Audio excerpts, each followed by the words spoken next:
في حاجه اسمها ايموشنال ايتنج، هو متضايق افتح الثلاجه اضرب نص الثلاجه. الا ان احنا لما بنصور مخ المدمنين لقينا في تشابه شديد ما بين لما الشخص بيدمن الاكل ويدمن الكوكايين. بس انت كنت بتقول دلوقتي ان فيها ادمان نفسي، يعني دي مش حاجه الجسم محتاجها بس بتبقى ادمان من الناحيه النفسيه. البحث عن الهروب من الواقع او عن نشوه لانه حاسس الواقع مؤلم، عايزين يروحوا للشعور ده تاني او يهربوا من الواقع. كريم في اي حاجه ايا كان ايه هي، حتى الميه. الادمان ده مرض زي مرض السكر مثلا.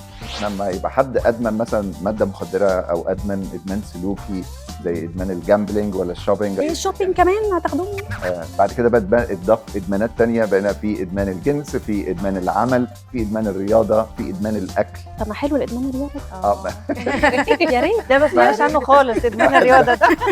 في ناس بتقدر تبطل ادمان وطبعا ده اللي احنا عايزينه، وفي ناس بترجع تاني للادمان. ايه السبب ده؟ وانا جاي الحلقه النهارده ده اهم سؤال انا كنت عاوز اتساله، عشان عاوز الساده المشاهدين يعرفوا النقطه دي.